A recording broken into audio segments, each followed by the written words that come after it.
Algunas escenas en este programa han sido dramatizadas.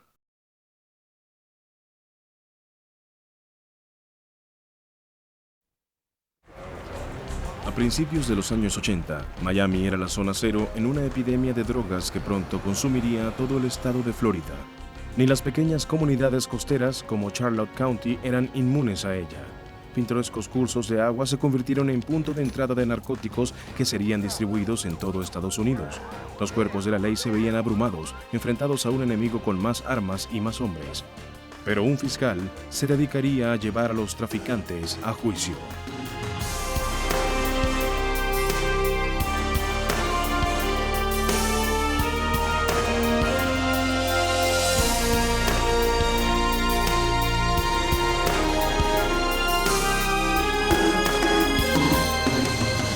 Los fiscales, en busca de la justicia. ¿Qué tenemos aquí? ¿No te he visto antes? ¿Has visto esto?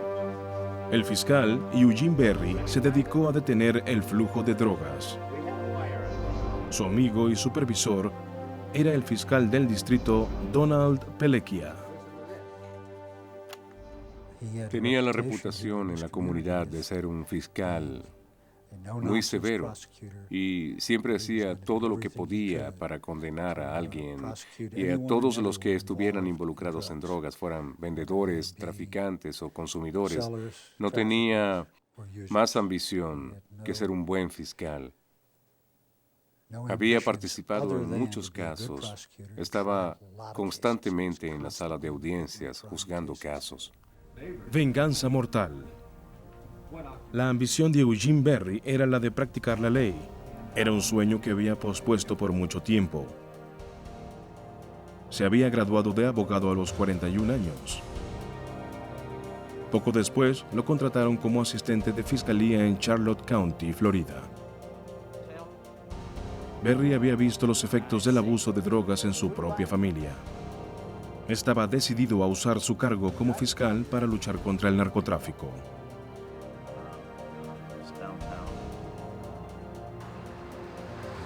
Entre 1977 y 1981 logró condenas en el 90% de los casos de delitos graves.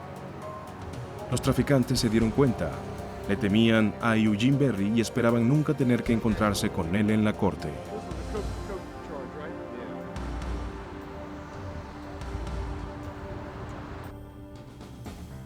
Sábado 16 de enero de 1982.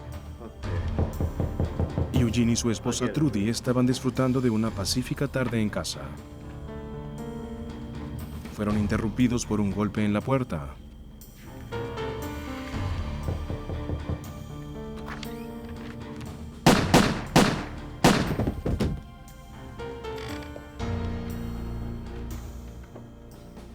Los disparos fueron muy sonoros, eso lo recuerdo. Había una lámpara a mi derecha que tapaba la puerta, así que no podía ver quién había entrado. Llamé al 911 y les dije que le habían disparado a Eugene Berry. Luego intenté que se levantara. Los primeros oficiales en llegar se acercaron con cautela. Encontraron a Trudy arrodillada junto a su esposo herido. La llevaron afuera para que los fiscales se aseguraran de que el atacante ya no estuviera en la casa.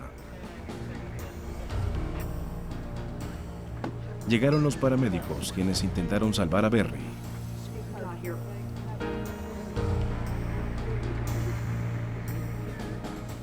Vi que los paramédicos entraron con su maletín. Y pensé, iré con él al hospital. Cuando salgan llevándose a Eugene, me voy con ellos.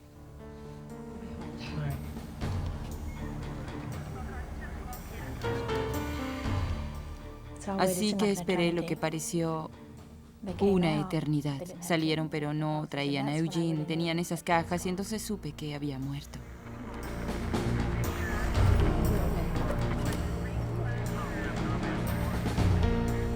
Al fiscal de distrito Joe D'Alessandro se le informó que le habían disparado a uno de sus fiscales. acudió rápidamente al lugar con su jefe de investigadores, Ralph Cunningham. El supervisor de Berry, Donald Pelekia, también fue a la escena del crimen. Juntos, los tres hombres decidieron que la oficina del fiscal se encargaría de la investigación. Si matan a un oficial de policía, la policía revuelve cielo y tierra. Queremos atrapar a la persona que los mató. Si matan a un fiscal, quiero lo mismo. Quiero atrapar a la persona que lo hizo. Si bien Trudy no vio al agresor de su esposo, sí pudo dar una pista muy valiosa a los investigadores. Le oí decir en la puerta, hola, ¿cómo estás? Y su tono de voz era tal que supe que era una mujer. Uno sabe estas cosas y eso fue todo, fue lo único que dijo. Los investigadores registraron la casa en busca de evidencias. Cerca de la puerta del frente encontraron 3 balas, incluyendo una que sacaron del quicio de la puerta. Los exámenes forenses revelaron que las balas eran proyectiles calibre 38 de punta chata, de las que se usan para practicar tiro al blanco, debido a su bajo costo y fácil adquisición. Por otros motivos, también son las preferidas de los asesinos profesionales. Su centro de plomo blando a menudo se desintegra al hacer impacto, llevándose consigo importantes pistas como el estriado, por ejemplo. La ausencia de estas pistas hace casi imposible para un experto en balística conectar una bala con un arma específica. Y también priva a un fiscal de una evidencia valiosa que presentar al jurado.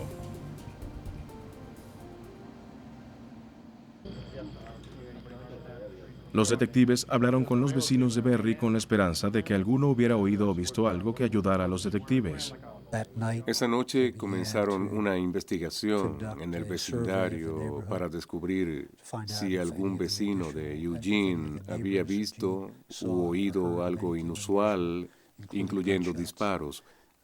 Tuvimos la suerte de localizar testigos que podían colaborar y nos ayudaron a determinar la hora. Un dentista local pasaba casualmente con su auto por el área una hora antes del asesinato. Posteriormente le dijo a la policía que había visto a una mujer haciendo jogging cerca de la casa de Berry. La describió como una mujer blanca de entre 23 y 27 años, de mediana estatura y complexión, con cabello largo y oscuro. Usaba una ropa de gimnasia azul. Se le suministró a la prensa una descripción de la corredora.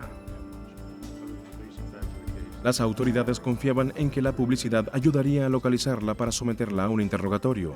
Cuando la prensa preguntó por un motivo del crimen, los detectives no quisieron hacer conjeturas públicas. Que reporten si han visto algo sospechoso. Espero que alguien en el vecindario haya visto algo. Sin embargo, en privado pensaban que era alguien involucrado en el tráfico de drogas, donde Berry había hecho incontables enemigos. La lista de sospechosos incluía a todos aquellos que Berry había acusado o estaba a punto de enfrentar en la corte. El jefe de investigadores Ralph Cunningham lideró los esfuerzos para identificar al asesino de Berry. Como fiscal, tenía como enemigos a todo el que hubiera ayudado a condenar, a todo el que estuviera involucrado en un caso que pudiera odiarlo. Había mucho potencial de acusados en todas esas organizaciones criminales. Eso lo hacía todo más difícil. Como dije, se tardó mucho en procesar los datos, ya que normalmente no se tienen tantos sospechosos en un homicidio. Con poca evidencia y casi cada criminal en el bajo mundo de las drogas del sudoeste de Florida convertido en sospechoso, buscar a un asesino era una tarea intimidante.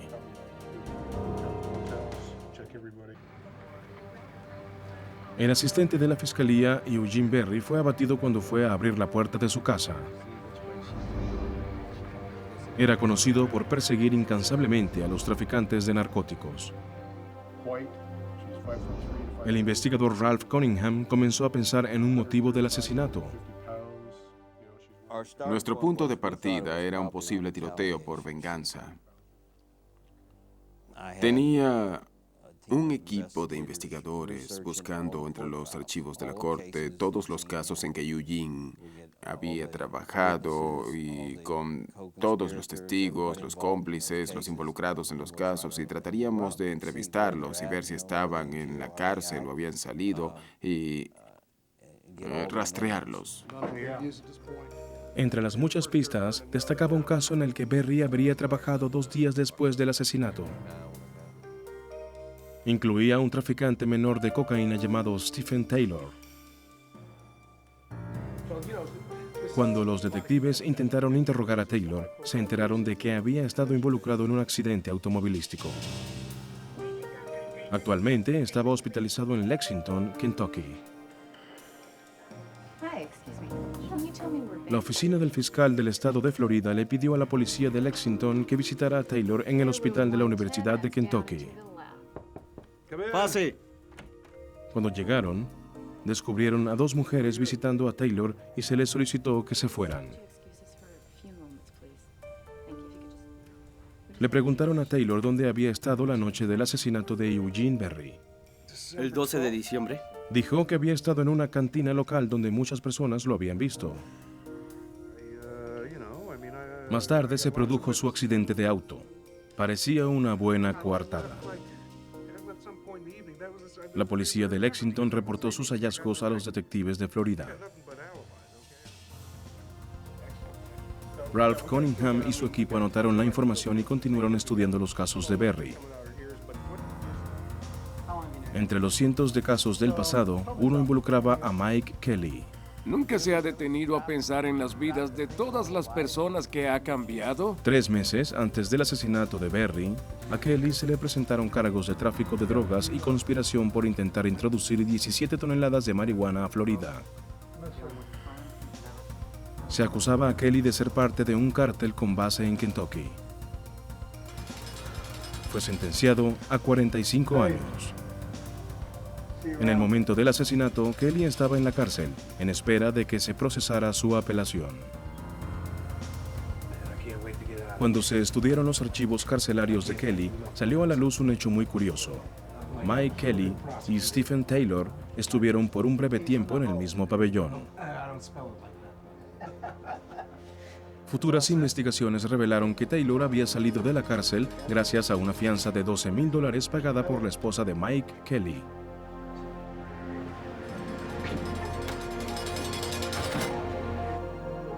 A los investigadores les pareció sospechosa la conexión entre los Kelly y Stephen Taylor. Solicitaron a las autoridades de Lexington que interrogaran a la esposa de Mike Kelly, Bonnie. Bonnie Kelly dijo que la noche de la muerte de Eugene Berry, ella estaba en Lexington. Estuvo hablando de seguros con un hombre llamado Henry Vance, quien podría corroborar su historia.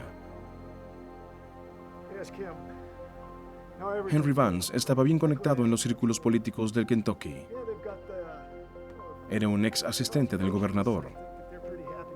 En ese entonces trabajaba para el presidente de la Cámara de Representantes de Kentucky.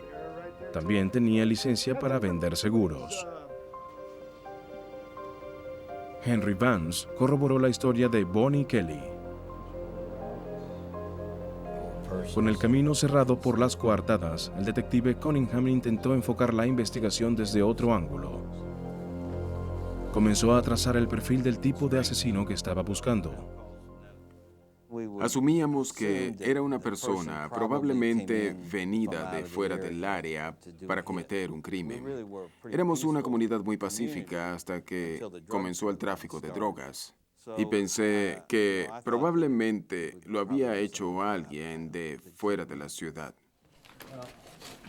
Si el perfil de Cunningham era correcto, el asesino habría tenido que entrar y salir de algún modo de la zona. También habrían necesitado un lugar donde quedarse.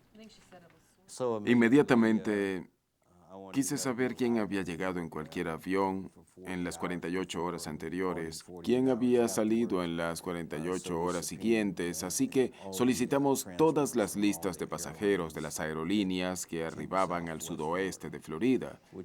Miles y miles de listas. Cunningham también confiscó los archivos de todas las agencias de alquiler de automóviles de la región. Hicimos lo mismo con los moteles. Obtuvimos los nombres de todos los que se habían quedado en un motel. La idea era unir todos esos nombres y luego tratar de hallar las relaciones entre ellos, algo parecido o algo en lo que pudiéramos basarnos. Y quizás lo más complejo era obtener todas las llamadas telefónicas de todas las cabinas entre North Naples y Punta Gorda, Charlotte County, a unos 130 kilómetros. Los archivos confiscados produjeron una increíble cantidad de datos para procesar. Como el caso involucraba a un colega caído en cumplimiento del deber, todos colaboraron en la oficina del fiscal. Entre ellos estaba Ed Gale, quien trabajaba en la unidad de inteligencia. Me sorprendería que alguien allí estuviera trabajando menos de 18 horas al día. Me sorprendería muchísimo. Eso era lo normal esos días. Los detectives estaban ordenando todos los datos, buscando cualquier actividad sospechosa o patrones desacostumbrados. Realmente estábamos buscando personas que no pudiéramos identificar. Primero tomamos a todos los que pudimos identificar y los eliminamos. Y quedaron algunos pocos identificables. Entre ellos había una tal Brenda Rankin, que llegó en avión, pero sus datos no encajaban. Era como si no existiera. Los detectives investigaron todas las coincidencias sospechosas. Era una tarea agotadora. Mientras la fiscalía procesaba montañas de datos, comenzaron a emerger patrones. Los detectives descubrieron una serie de llamadas hechas desde cabinas telefónicas de Florida a la zona de Lexington, en Kentucky. Una había sido hecha aproximadamente una hora después del asesinato, desde un hotel de Sarasota, Florida. El número discado era de un teléfono público de Kentucky cercano a la casa de Mike Kelly.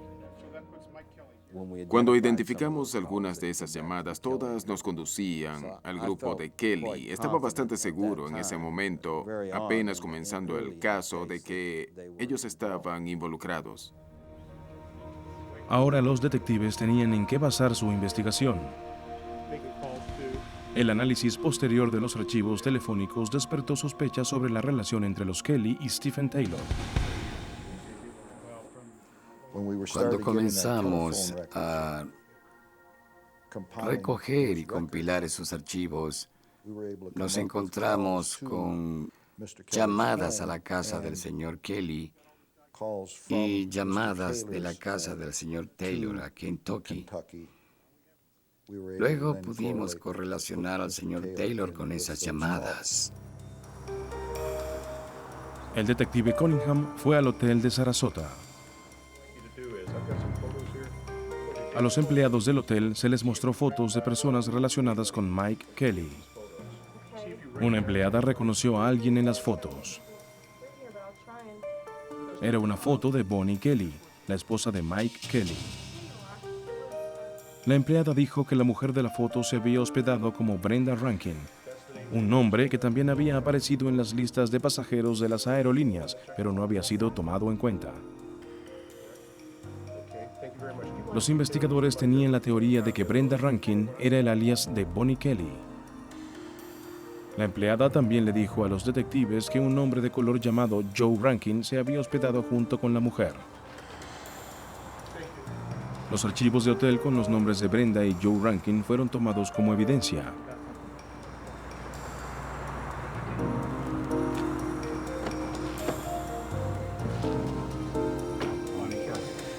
Bonnie Kelly era ahora la principal sospechosa.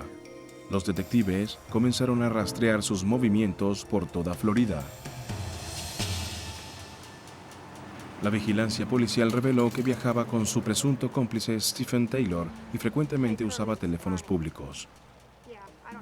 Cada vez que veíamos a Bonnie cuando la estábamos vigilando, tenía una bolsa de dinero para usar en las cabinas.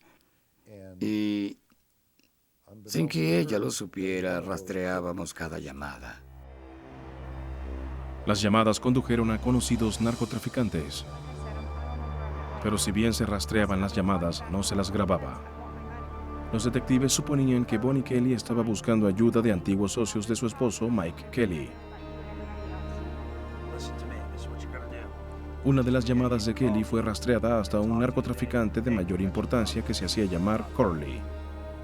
Corley supuestamente había suministrado las 17 toneladas de marihuana en las que se basaba la acusación a Mike Kelly. Corley sabía que las llamadas de Bonnie estaban siendo rastreadas. No quería participar en el intenso escrutinio que implicaba estar involucrado en el asesinato de un agente de la ley. Contactó al detective Ralph Cunningham. Sus caminos ya se habían cruzado. Ahora era un hombre de negocios, vendía droga, pero tenía una familia y no quería tener nada que ver con el asesinato. Tampoco quería terminar en la cárcel por su venta de drogas, así que vio una oportunidad de ayudarse ayudándonos a nosotros. Corley dijo que Bonnie Kelly había admitido haberle disparado a Eugene Berry. Quería que Corley le diera su dinero para que ella y Taylor pudieran salir del país. Se hizo un trato. Corley ofrecía fijar un encuentro con Kelly y grabarlo para los detectives. A cambio, Corley no sería acusado de traficar drogas por las 17 toneladas de marihuana.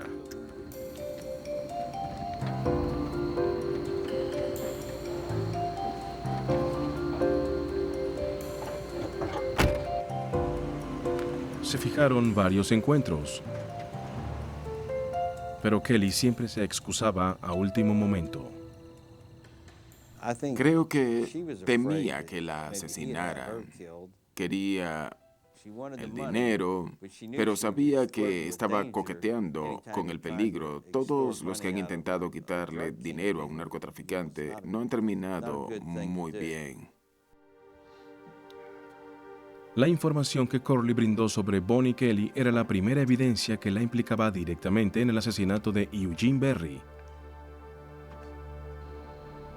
A cambio de su cooperación, no se le presentarían cargos por drogas. Le dimos inmunidad por el delito de estupefacientes. Le dijimos que le estábamos dando una oportunidad única en la vida de salir bien librado, pero si volvíamos a vernos en Sudamérica, podía esperar que le disparara y yo debía esperar lo mismo de él, así que lo dejamos en esos términos. Al dentista local que había visto a la corredora la noche del asesinato se le mostraron fotos de varias mujeres, incluyendo una de Bonnie Kelly. El dentista no podía asegurar que la corredora era Bonnie Kelly, pero sí dijo que su cara era la que más se parecía a la persona que vio. La exhaustiva investigación del asesinato de Eugene Berry produjo 2 sospechosos principales, pero ambos tenían coartadas. La vigilancia reveló que Taylor y Bonnie Kelly tenían una relación romántica. Los investigadores de campo esperaban que uno de ellos se descuidara o cometiera otro crimen. Mientras tanto, otros investigadores compilaron más evidencia circunstancial contra los 2 posibles asesinos. Esperaban poder arrestarlos antes de que consiguieran suficiente dinero para huir del país. Tomas de archivo. El fiscal de Florida, Eugene Berry, había sido asesinado al ir a abrir la puerta de su casa. Bonnie Kelly y Stephen Taylor eran los principales sospechosos del asesinato. Sabían que las autoridades los estaban vigilando. Esperaban reunir suficiente dinero para escapar al extranjero. Los detectives necesitaban más evidencia para arrestarlos. Comenzaron pidiéndole a la policía de Lexington, Kentucky, que interrogara al hombre que le había proporcionado la coartada a Kelly, el hombre de negocios Henry Vance. Dijo que se había encontrado con ella aproximadamente a las 6:40 p.m. en la noche del incidente. Sabiendo lo que sabíamos de Bonnie en ese momento, nos preguntamos si estaría diciendo la verdad. Bonnie finalmente dejó Florida y regresó a Kentucky. Los detectives continuaron vigilando a Taylor. Decidimos enfocarnos en Taylor, ya que era el eslabón más débil, estaba involucrado en el homicidio, sabía lo que estaba pasando. Nosotros sabíamos que no había sido el autor material, sino a lo sumo un cómplice antes del homicidio. De pronto, un golpe de suerte. Vieron a Taylor con un arma oculta.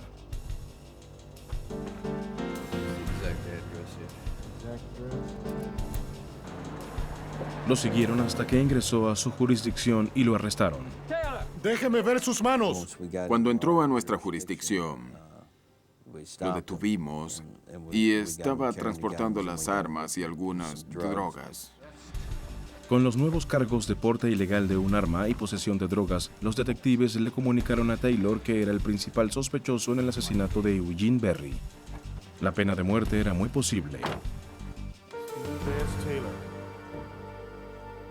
Taylor y su abogado se dispusieron a negociar con Cunningham. Lo teníamos donde queríamos. Al principio sus abogados trataron de hacer un trato, de obtener lo mejor para él. Quería quedar totalmente fuera de esto, pero yo no iba a dejarlo. Taylor le dijo a los detectives que sabía quién era el hombre que acompañaba a Bonnie Kelly la noche del crimen. No podía revelar nada más hasta que se le diera total inmunidad en el caso. En ese momento dije, tomémonos un descanso del interrogatorio. Salí al pasillo y fui a la biblioteca a hacer una llamada telefónica al centro de comando.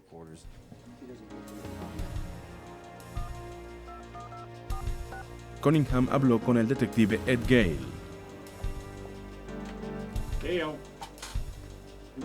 Que se había fijado en un sospechoso que los investigadores no habían podido localizar para interrogar. Su nombre era Richard Hollimon.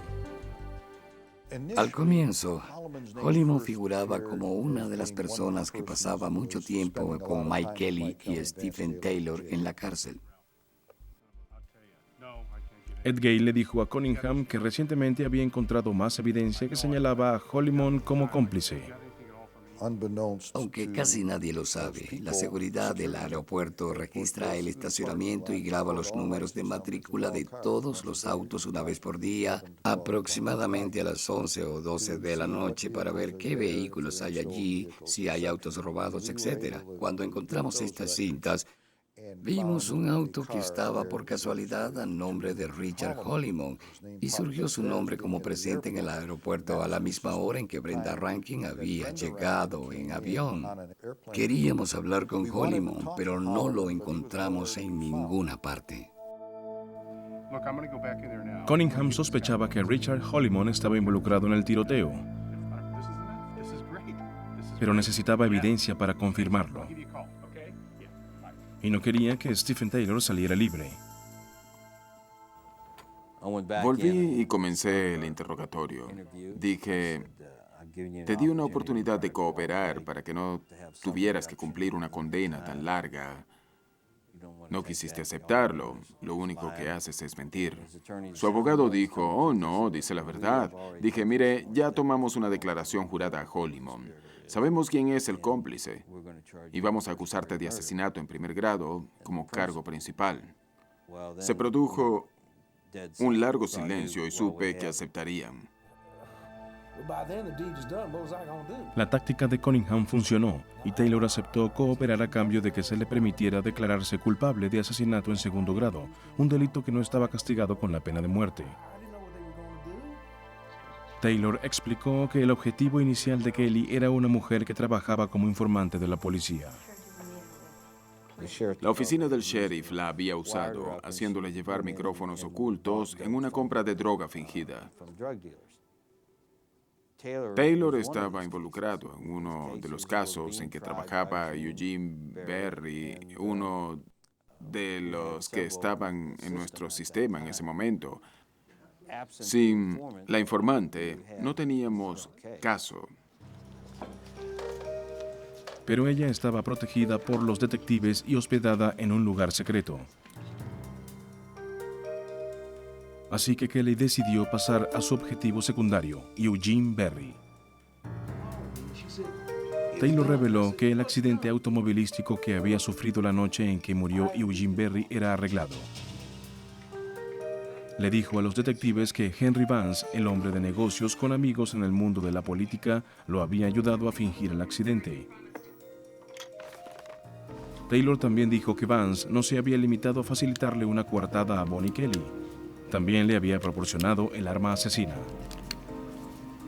Vance supuestamente le recomendó a Kelly usar balas de punta chata, que eran más difíciles de conectar con un arma en particular. También se decía que al arma le habían limado sus números de serie para que no fuera rastreada. Además, le dijo a Kelly que apuntara a la cabeza y el pecho y que se asegurara de que Berry estuviera muerto antes de irse.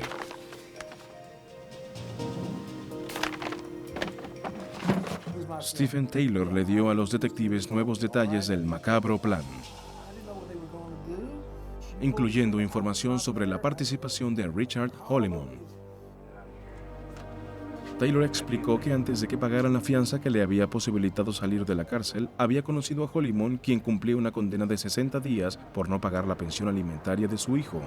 Después de que Hollimon fuera liberado, Taylor lo contrató como chofer de Bonnie Kelly por el periodo que ella estuviera en Florida. A cambio, Taylor le prometió participación en su red de distribución de narcóticos. Los detectives finalmente localizaron a Hollimon y lo llevaron a la estación de policía para interrogarlo.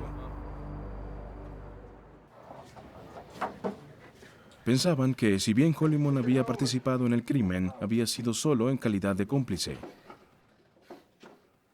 Y cuando comprendió que lo estaban usando, se sintió en paz consigo mismo. Fue fácil trabajar con él y cooperó.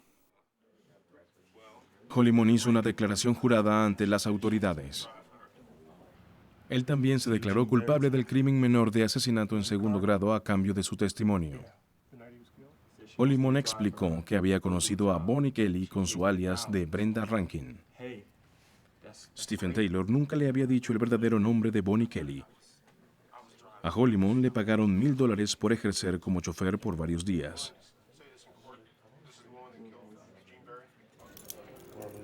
El detective Cunningham voló a Kentucky y arrestó a Bonnie Kelly. Los fiscales confiaban en haber encontrado al asesino. Kelly enfrentaría cargos de asesinato en primer grado por la muerte del asistente de fiscal Eugene Berry. Pero a los fiscales les preocupaba la credibilidad de sus dos testigos clave. Dos criminales que darían testimonio para salvarse de la pena de muerte. Tomas de archivo. El juicio de Bonnie Kelly comenzó el 29 de abril de 1983, un año y 3 meses después del asesinato de Eugene Berry. Uno de los fiscales era el supervisor de Eugene Berry, el fiscal del distrito Donald Pelekia. Nunca había tenido tanta presión como fiscal en un caso. Recuerdo que pocos días antes del juicio, Ralph vino y me dijo, no pierdas este caso. Por favor, no lo pierdas. Yo de ninguna manera entraría a la sala con esa presión sobre mí, sabiendo que todos contaban con que obtuviéramos una condena con la evidencia que teníamos. Eso era mucha presión, porque él era un amigo, porque era alguien con el que trabajaba y porque era un fiscal. En el caso trabajarían los fiscales Pelekia y el fiscal de distrito Joe D'Alessandro. La fiscalía presentó una larga serie de testigos que trabajaban para compañías telefónicas del área. Los testigos detallaron llamadas hechas aproximadamente a la misma hora en que habían asesinado a Eugene Berry desde teléfonos públicos de Florida a teléfonos públicos de Kentucky. Testigos de aerolíneas presentaron listas de pasajeros que implicaban a Bonnie Kelly. Y el dentista que vio a la corredora la noche del crimen también dio testimonio. Recuerdo que pasé junto a una corredora y me llamó la atención de que era muy tarde y ella usaba lentes de sol. Pero la defensa le preguntó cómo podía estar tan seguro de lo que vio en la oscuridad la noche en que murió Eugene Berry. Diría que es justo, Dr. White. La fiscalía había presentado su evidencia circunstancial al jurado. Les preocupaba que la defensa hubiera hecho mella en el testimonio del dentista. ¿Pudo haber sido otra persona? Es posible. Correcto. Luego la fiscalía comenzaría a llamar al estrado a los presuntos cómplices de Kelly. El primero era Stephen Taylor. Los fiscales estaban preocupados por Taylor. Temían que su testimonio no concordara con las historias que había contado en las entrevistas. Nunca me sentí cómodo con nada de lo que Taylor diría hasta que lo dijo. Asumí que oiría el testimonio que había oído antes, pero me preocupé apenas lo vi en el estrado. Pero sí dijo lo que nos había prometido que diría antes del juicio. Taylor afirmó que Kelly había hablado de matar a Eugene Berry. ¿La razón? Ella no quería que Taylor fuera a la cárcel gracias al mismo fiscal que había hecho encerrar a su marido por 45 años. Lo sé. Sé por qué dijo que quería matar a Eugene Berry, porque lo odiaba. Lo odiaba. Abogado. Su señoría. La defensa inmediatamente atacó la credibilidad de Taylor. Se le recordó al jurado que Taylor estaba dando testimonio a cambio de una reducción de condena. ¿Entiende usted la diferencia entre asesinato en primero y en segundo grado? Sí, señor. El primer grado implica sentencia de muerte. Sí, señor. El segundo no es castigado con la pena de muerte. Sí, señor. Y era usted, señor Taylor, quien se beneficiaba. La defensa señaló que él, no Bonnie Kelly, se beneficiaba con la muerte de Eugene Berry. Era usted, señor Taylor, el más beneficiado, si puede decirse así, con la muerte de Eugene Berry. ¿Beneficiado? Obtuvo lo que quería. Su aplazamiento estaba garantizado. ¿Cierto, señor Taylor? Ah, esa no fue la razón. Yo no planeaba matar a Eugene Berry. Obtuvo su aplazamiento gracias a la muerte de Berry. Claro Y que fue fue usted, así. y nadie más, señor Taylor, excepto usted, quien se benefició de esa muerte, ¿no es cierto? No sé por qué lo mataron. No más preguntas. Muy bien.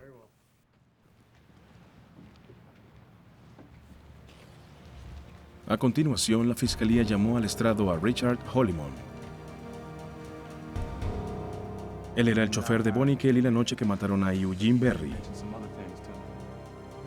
La fiscalía esperaba que el jurado encontrara a Hollimon más creíble que a Taylor. Con el fiscal de distrito Joe D'Alessandro interrogándolo, Hollimon dijo que tras salir de la cárcel, Taylor lo había contratado como chofer de Bonnie Kelly. Hollimon testificó que había recogido a Bonnie Kelly, quien usaba el alias de Brenda Rankin, en el aeropuerto. Faltaban 19 horas para el asesinato de Eugene Berry. Hollimon dijo que ella había encontrado la dirección de Berry simplemente buscando en la guía telefónica. Usaron un mapa para localizar su casa.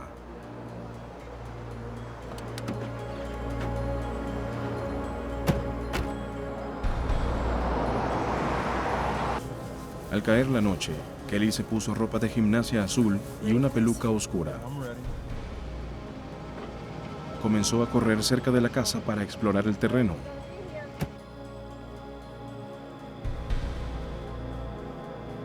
Los fiscales suponían que fue en ese momento que pasó el dentista. Con la carrera de práctica terminada, Kelly debía cometer el crimen. Más tarde esa noche, volvimos a pasar por allí y se puso la peluca y sacó el arma. ¿Qué clase de arma era? Creo que era un revólver. Parecía de cañón corto. No me habían contratado para matar a nadie y le dije que no quería hacerlo. que me parecía una mala idea. Ella dijo que todo estaría bien y que ella misma se ocuparía de eso. Así que se puso la peluca y salió del auto. Hollimon dijo que estaba esperando en una calle secundaria que Kelly volviera cuando oyó disparos.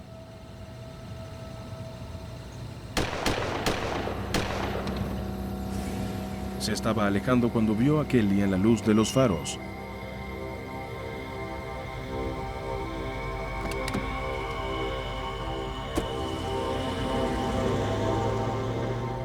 Ya dentro del auto, narraba Hollimon, Kelly le dio los detalles del asesinato. Ella había tocado a la puerta.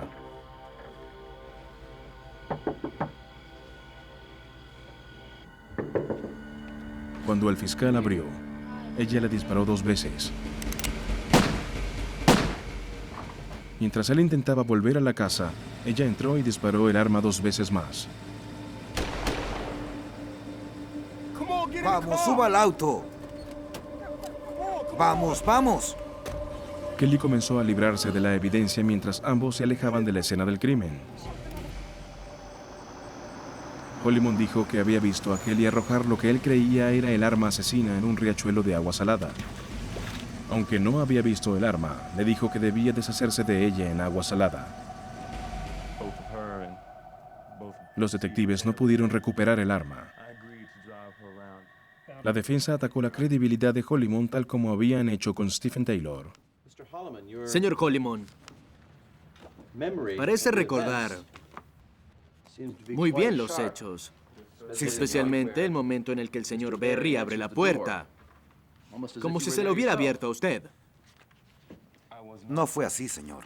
Sí, eso se ha dicho. La defensa también intentó mostrar que había una relación muy estrecha entre Taylor y Hollimon y sus planes de hacer negocios con las drogas. Hace mucho que conoce al señor Taylor, ¿no es cierto? Sí, señor. Correcto. Repítame dónde se conocieron usted y el señor Taylor. Nos conocimos en la cárcel. Correcto. ¿Desde cuándo lo conoce? ¿Cuánto tiempo ha pasado? Diría que casi un año. Hablaron de formar una sociedad, ¿no es cierto? Sí, señor. Para vender drogas. Claro. Una sociedad Taylor Hollimon. Él sería el líder, yo sería el vendedor. Gracias, no más preguntas. Luego la fiscalía intentó contrarrestar las dudas levantadas por el interrogatorio de la defensa. Quiero mostrarle algunos documentos de mi oficina. Llamaron a un analista de documentos que trabajaba en el laboratorio de criminología del Departamento de Aplicación de la Ley de Florida en Tampa. Quiero mostrarle estos 3 documentos. Examínelos, por favor.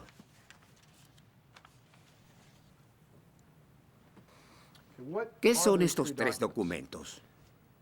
Son 3 artículos que me enviaron y he revisado. Analizó muestras de escritura de Bonnie Kelly y el registro de hotel que ella supuestamente había llenado con el nombre de Brenda Rankin. El analista testificó que la dirección de la tarjeta de registro concordaba con la muestra de escritura de Bonnie Kelly. Pero las esperanzas de la fiscalía de que esto se constituyera en una prueba concluyente se desvanecieron. El analista tuvo que admitir que no estaba seguro de que la firma en el registro del hotel encajaba con su escritura. Todo se resumía a este punto. Todo lo demás era genial, pero este era el pilar. Con esto ganábamos o perdíamos y había conflicto en ese testimonio. La incapacidad del experto para dictaminar de forma concluyente que toda la muestra había sido escrita por Bonnie Kelly pudo haber despertado algunas dudas en el jurado. Después de presentar testigos durante 2 semanas y media, la fiscalía descansó. La defensa descansó al mismo tiempo, al no presentar su propio caso. En el alegato final de la defensa atacaron a los 2 pilares de la acusación: los testimonios de Taylor y Hollimon. Al jurado se le recordó la cuestionable credibilidad del dúo Taylor-Hollimon. Esta será la decisión más importante que tendrán que tomar en su vida, de eso estoy seguro. Tomarían una decisión, una importante decisión, basada en algo que hayan dicho el señor Taylor o el señor Hollimon. Les sugiero, respetuosamente, damas y caballeros, que no lo hagan. ¿Y cómo pueden tomar una decisión, en este caso, basándose en el testimonio de la sociedad Hollimon Taylor? La fiscalía debía comenzar sus comentarios de cierre al día siguiente. Con sus testigos clave bajo ataque y con dudas despertadas por el mismo grafólogo de la fiscalía, Joe D'Alessandro necesitaba un descanso para perfeccionar su caso contra Bonnie Kelly. Tomas de archivo. A Bonnie Kelly se le estaba juzgando por el asesinato del fiscal Eugene Berry. A la fiscalía le preocupaba este caso debido a los agresivos interrogatorios que la defensa hacía de los testigos. Ahora estaba en entredicho la credibilidad de los testigos. La noche antes a la presentación de comentarios de cierre de la fiscalía encontraron una nueva evidencia. Eran las 2 o 3 de la madrugada. Estábamos revisando una vez más un punto clave. Y Ed dijo, un momento, creo que he visto esa dirección. Revuelve en su caja como una computadora humana y saca esta cosa. Era la dirección de uno de los parientes de Bonnie Kelly. Era la misma dirección escrita en el registro del hotel. Lo que hizo esa dirección fue encaminarnos hacia un familiar de Bonnie. Y eso confirmaba que había mentido realmente en ese momento. En sus comentarios de cierre, la fiscalía explicó al jurado que cuando una persona miente, suele incluir experiencias o conocimientos reales en su mentira. El que la dirección del registro del hotel fuera la de un pariente de Bonnie Kelly ayudó a confirmar el alegato de que ella estaba en el hotel poco después del asesinato de Eugene Berry.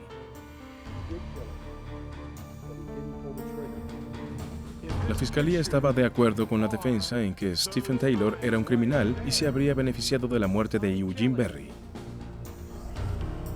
Pero recalcaron que fue el dedo de Bonnie Kelly el que apretó el gatillo.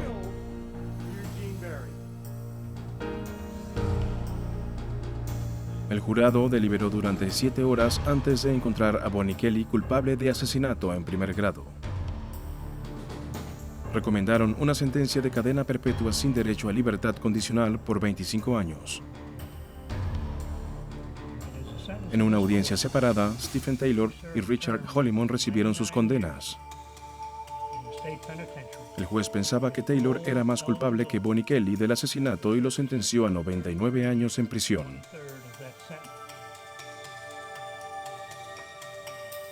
Alabó la cooperación de Hollimon y lo sentenció a 10 años. 5 años fueron suspendidos, dejando solo 5 para cumplir. Mike Kelly, acusado de delitos con narcóticos, fue liberado tras presentar una apelación. El testimonio de un testigo clave en su juicio fue declarado inadmisible.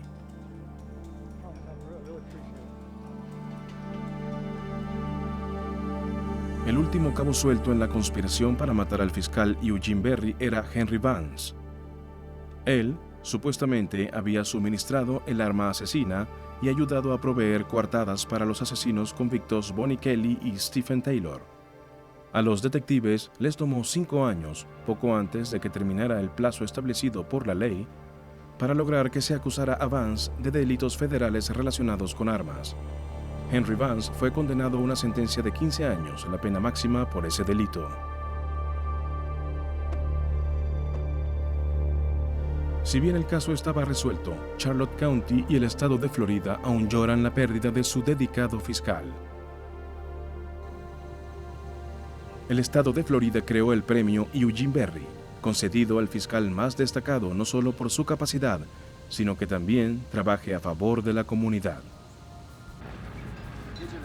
La tragedia de Eugene Berry nos recuerda que si bien los oficiales de policía arriesgan constantemente sus vidas, los fiscales también enfrentan amenazas. Y a veces pagan con sus vidas la lucha por la justicia.